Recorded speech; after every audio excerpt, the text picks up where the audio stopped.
Bom, pessoal, então agora nós resolveremos o exercício 13, que nos diz o seguinte. 3 corpos iguais, de 0,5 kg cada um, ou seja, todos estão sujeitos à mesma força-peso, são suspensos por fios amarrados a barras fixas, como representado nas ilustrações seguintes. Em relação a essas ilustrações, considere as seguintes afirmações. Primeira coisa, eu tenho a força-peso puxando esse bloquinho, esse corpo, essa barra, nas 3 situações para baixo, e eu tenho a força de tração em cada um desses fios. A única coisa diferente é que esse daqui está na vertical, tá? Os dois estão na vertical, e nessa situação 2 e nessa situação 3 tem uma certa inclinação, uma certa angulação. Nós vimos lá nos primeiros exercícios que eu consigo decompor essa força. Por exemplo, eu tenho a força de tração aqui, eu tenho que decompor essa tração no eixo X e essa tração no eixo Y. Como eu tenho duas forças aqui, dois cabos, eu tenho a força de tração na direção X nesse cabo e a força de tração no eixo X nesse outro cabo. Como elas possuem as mesmas direções, porém sentidos opostos, eu vou cancelar.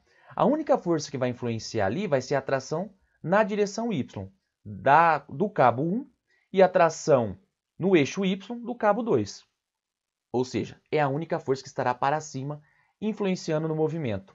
Para calcular a tração na direção Y, basta fazer o valor da tração vezes o seno do ângulo. Lembra? Em pezinho ali é o seno. Bom, seno de 60 graus, eu tenho aproximadamente 0,86. Ou seja, cada força de tração na direção Y vai ter o quê? Vai ter aproximadamente 0,86 T. Nessa situação aqui, na situação 1, ela tinha um valor de T.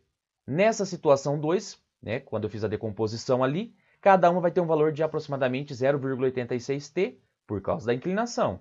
E se eu fizer a mesma coisa para a situação 3, eu vou utilizar o seno de 30 graus, mas eu sei que seno de 30 graus é 0,5. Ou seja, cada força de tração na direção vertical vai ter o quê? T vezes seno do ângulo. Ou seja, T seno de 30, ou seja, 0,5 T. Então, nessa situação, cada corda tem uma determinada força de tração. Nesse caso, na vertical, ela tem um valor T.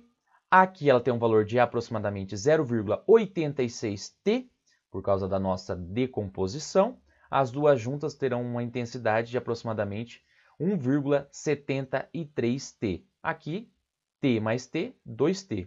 Aqui, já cada força de tração na direção vertical vai ter o quê? Vai ter um valor de 0,5 T. 0,5 mais 0,5 T. Então, ele nos diz o seguinte. O módulo da força de tração em cada fio na situação 3 é igual a metade do módulo da força de tração em cada fio na situação 2. Incorreta. Lembra que em cada situação, em cada fio desse daqui, eu tenho uma força de tração de 0,86 T. Aqui eu tenho 0,5 T, então isso já está incorreta. A 2. O módulo da força de tração em cada fio da situação 3 é igual ao valor do peso do corpo. Muito bem, correto. Lembra que aqui eu tenho 0,5 T mais 0,5 T. Muito bem. Somando as duas é igual ao valor da força-peso para baixo. Então, o módulo da força de tração em cada fio da situação 3 é igual ao valor do peso do corpo. Perfeito.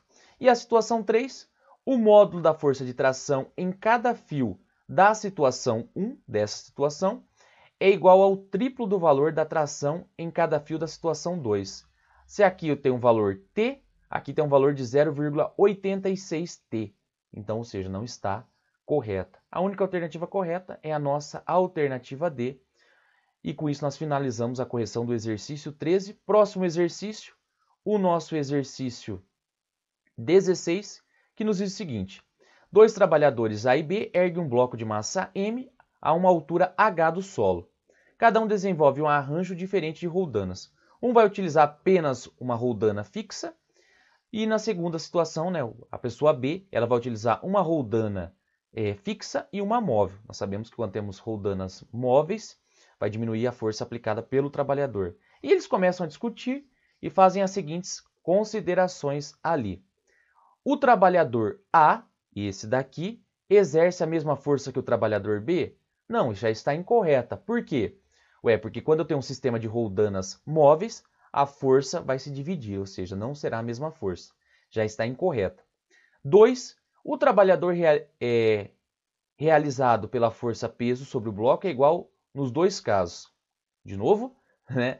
O trabalho realizado pela força-peso sobre o bloco é igual nos dois casos.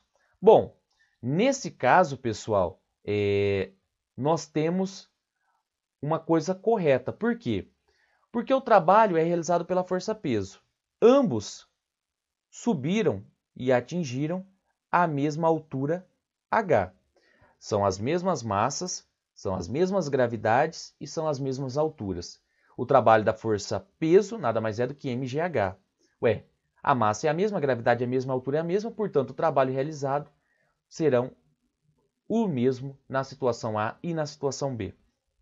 Situação 3, o trabalhador B, esse trabalhador, irá puxar mais corda que o trabalhador A. Correto também. Lembra que a força que ele deverá fazer é menor. Qual que é a desvantagem? Que ele vai ter que passar mais corda, porque ela vai ter que passar por dentro de todas as roldanas. Ou seja, a quantidade de cordas que irá passar será maior, mas a força realizada será menor. Então a 2 e a 3 já está correta. 4.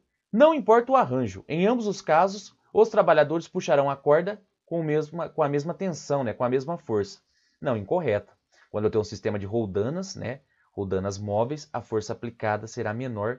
Portanto, a alternativa correta é apenas a alternativa 2 e 3, é a nossa alternativa A. E com isso, pessoal, finalizamos a correção do exercício 16. Abraço e até a nossa próxima aula.